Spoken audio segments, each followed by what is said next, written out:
আসসালামু আলাইকুম রহমতুল্লাহি ওবরকাতুহু। সম্মানিত দর্শক, আজকে যে শিরোনামটি নির্ধারণ করেছি, ঠিক এরকম একটা শিরোনামে আমি লিখেছিলাম, নয়াদিগন্ত অথবা বাংলাদেশ প্রতিদিনে শেখ হাসিনার জমানাতে। অর্থাৎ শেখ হাসিনাকে একদিন এই বাংলাদেশ ছাড়তে হবে এবং ছাড়ার ক্ষেত্রে বা ক্ষমতা ত্যাগের ক্ষেত্রে তার যে ঝুঁকিসমূহ কী আছে, সেই বিষয়গুলো নিয়ে খোলামেলা একটা সম্পাদকীয় লিখেছিলাম। এবং সেখানে যেটি বলেছিলাম সেই কথাটা আবার এই সময়টিতে আমার কাছে এসে মনে হলো যে সেটা নিয়ে আবার পুনরায় আলোচনা করার দরকার আছে। কেন দরকার আছে সেটা বলছি। সেটা হলো যুদ্ধের একটা অন্যতম কৌশল হলো পালানো। এবং অনেক বিখ্যাত যোদ্ধা সময়ের প্রয়োজনে তারা যতটা না যুদ্ধ করেছেন, বেশিরভাগ ক্ষেত্রে তারা পালিয়েছেন। এবং পালিয়ে তারা শক্তি সঞ্চয় করেছেন এবং ক্রমাগতভাবে তাদের সেই পলায়নপর যে মনোবৃত্তি এবং কৌশল, সেই কৌশলের পেছনে ছুটে অনেক বড় রাজা, বাদশা তাদের ক্ষমতা তারা শেষ করে ফেলেছে। তো এজন্য যারাই ক্ষমতায় আছেন, আসবেন বা গেছেন, তারা যদি পালানোর বিষয়ে তাদের অভিজ্ঞতা, তাদের লেখাপড়া, তাদের কৌশল, তাদের করণীয় এসব বিষয়ে তাদের যদি প্রস্তুতি থাকে, তাহলে সকলের জন্য কল্যাণকর হয় এবং ক্ষয়ক্ষতি তুলনামূলকভাবে কম হয়। এটি বর্তমানে যারা আছেন তারা কিভাবে এটাকে নিয়ে চিন্তা করছেন? কিংবা আগামীতে যারা আসবেন তারা কিভাবে চিন্তা করছেন? কিভাবে তারা পালাবেন?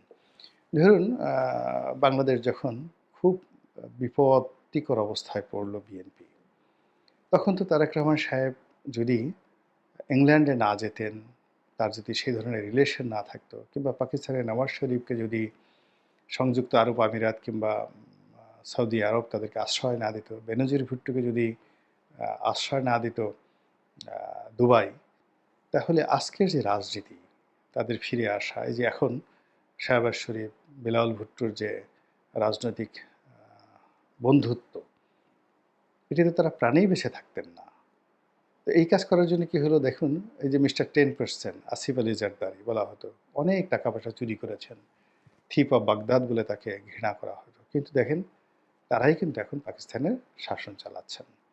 তো রাজনীতিতে আমরা অনেক নীতি কথা বলতে পারি, এগুলো বই পুস্তকে লেখা থাকে, অনেক দার্শনিক বক্তব্যে সেগুলো স্থান পায়, কিন্তু যারা রাজনীতি করেন, পাকা পলিটিশিয়ান, ঝানু পলিটিশিয়ান সবাই আওরঙ্গজেব নন। তাদেরকে চাণক্য নীতি অনুসরণ করতে হয়, তাদেরকে শেরশাহের নীতি অবলম্বন করতে হয়, তাদেরকে আরও অনেক জটিল কুটিল বিষয় মাথায় রাখতে হয়, এবং সেটা যদি না রাখেন তাহলে তারা নিজেরা যেভাবে বিপদে পড়েন, আগামীতেও সেভাবে তারা পুরো দেশ এবং জাতিকে বিপদে ফেলে দেন।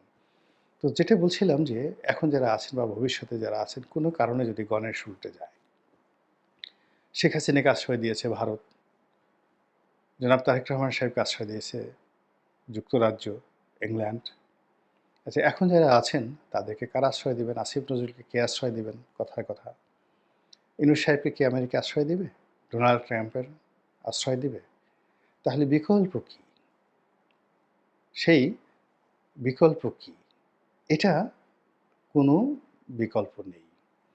মানে আপনি যখনই রাজনীতির একটা অঙ্গনে ঢুকে পড়বেন, প্রথমত আপনাকে ধরে নিতে হবে যে এটা ওয়ান ওয়ে ট্রাফিক। এখানে যেহেতু আপনি একবার ঢুকেছেন, এখান থেকে আর আপনি ফেরত যেতে পারবেন না। ২ নম্বর হলো যে আমাদের দেশে যে তত্ত্বাবধায়ক সরকারের যে থিওরিটি এসেছে, এটি আ ২ বার শুধু ভালোমতো কাজ করেছে। জাস্টিস শাহাবুদ্দিন এবং বিচারপতি হাবিবুর রহমান সাহেবের সময়টিতে। কিন্তু লতিফুর রহমান সাহেব থেকেই শুরু হয়েছে এটার অধঃপতন।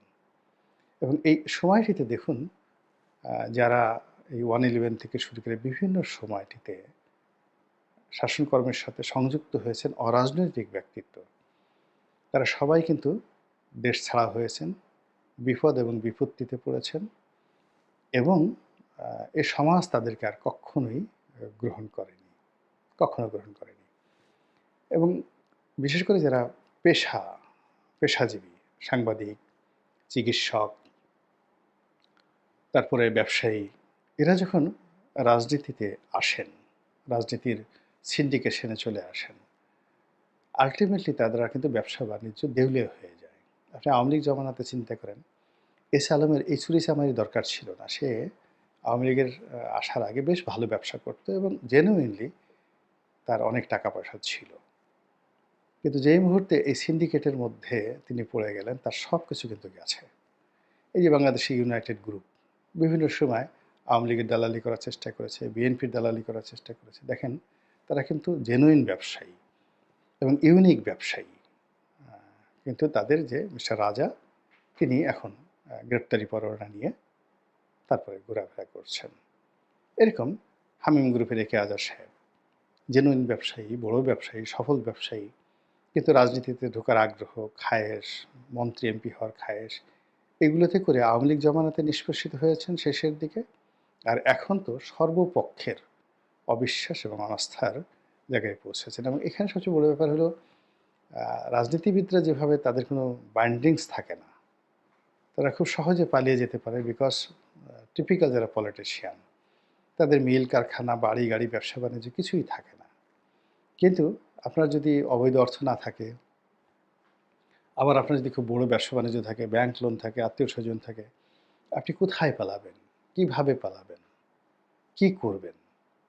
এই জিনিসগুলো মানে রাজনীতিতে আসার আগে, দীর্ঘমেয়াদে জড়ানোর আগে এই বিষয়গুলো নিয়ে যারা একেবারে meticulously ভালো চিন্তাভাবনা করতে পারেন, আল্টিমেটলি তারা শেষ পর্যন্ত বিরূপ পরিস্থিতিতেও প্রাণে বেঁচে থাকতে পারেন। অন্যথায় আল্লাহ জানেন, তওবা, তওবা, আস্তাগফিরুল্লাহ। আল্লাহ আমাদের সবাইকে হেদায়েত দান করুন এবং হেফাজত করুন। আসসালামু আলাইকুম ওয়া রাহমাতুল্লাহ।